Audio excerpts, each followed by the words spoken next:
Pagbasa mula sa mga gawa ng mga apostol. Nagpunta si Felipe sa lungsod ng Samaria at ipinahayag doon ang Kristo. Nang mapakinggan ng mga tao si Felipe at makita ang mga himalang ginagawa niya, inisip nilang mabuti ang kanyang sinasabi.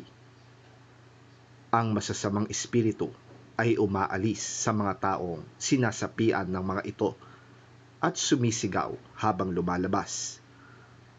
Maraming lumpo at pilay ang napagaling, kaya't nagkaroon ng malaking kagalakan sa lungsod na iyon.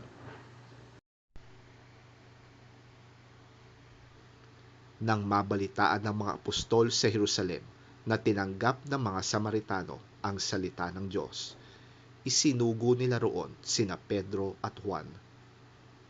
Pagdating doon, ipinanalangin ng dalawang apostol ang mga Samaritano upang sila'y tumanggap din ng Espiritu Santo, sapagkat hindi pa ito bumababa sa kanino man sa kanila. Sila'y nabautismuhan pa lamang sa pangalan ng Panginoong Hesus.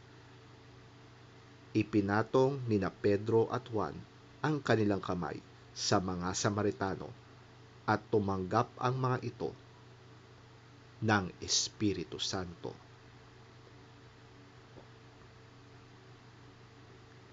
Ang salita ng Diyos.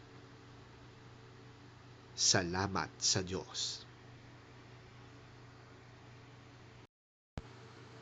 Pagbasa mula sa unang sulat ni Apostol San Pedro. Igalang ninyo si Kristo mula sa inyong puso at sambahin ninyo siya bilang Panginoon. Lagi kayong maging handang magpaliwanag sa sino mang magtatanong sa inyo tungkol sa pag-asa na nasa inyo. Ngunit maging mahinahon at magalang kayo sa inyong pagpapaliwanag. Bilang mga lingkod ni Kristo, panatilihin ninyong malinis ang inyong budhi upang mapahiya ang mga nanlalait at humahamak sa inyong magandang pag-uugali.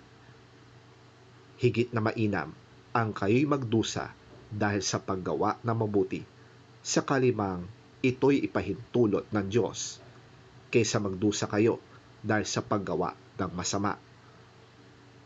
Sapagkat si Kristo na walang kasalanan ay namatay nang minsan para sa inyo na mga makasalanan, upang iharap kayo sa Diyos.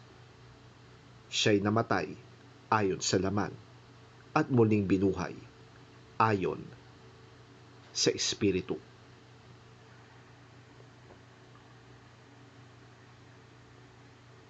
Ang salita ng Diyos. Salamat sa Diyos.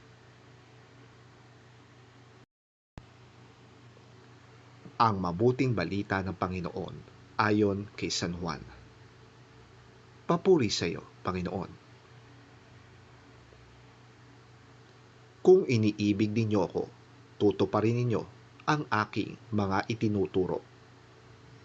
Dadalangin ako sa Ama upang kayo'y bigyan niya ng isa pang tagapagtanggol na magiging kasama ninyo magpakailanman.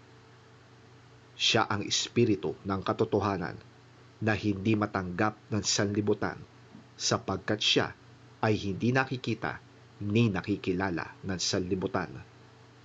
Ngunit nakikilala ninyo siya sapagkat siya'y nasa inyo at siya'y mananatili sa inyo. Hindi ko kayo iiwang nangungulila. Babalik ako sa inyo. Kaunting panahon na lamang at hindi na ako makikita ng mundong ito. Ngunit ako'y makikita ninyo, sapagkat mabubuhay ako at mabubuhay rin kayo. Sa araw na yon ay malalaman ninyong ako'y nasa Ama at kayo nama'y nasa akin at ako'y nasa inyo. Ang tumatanggap sa mga utos ko at tumutupad nito ang siyang umiibig sa akin. Ang umiibig sa akin ay iibigin ng aking Ama. iibigin ko rin siya at ako'y lubusang magpapakilala sa Kanya.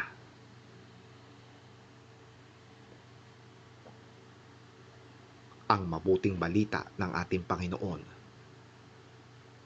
Pinupuri ka namin, Panginoong Hesukristo.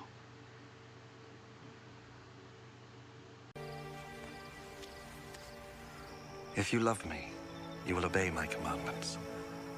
I will ask the Father, and he will give you another helper, who will stay with you forever. He is the Spirit who reveals the truth about God. The world cannot receive him, because it cannot see him or know him. But you know him, because he remains with you and is in you. When I go, you will not be left all alone. I will come back to you. In a little while, the world will see me no more. But you will see me. And because I live, you also will live. When that day comes, you will know that I am in my Father and that you are in me, just as I am in you. Those who accept my commandments and obey them are the ones who love me. My Father will love those who love me. I too will love them and reveal myself to them.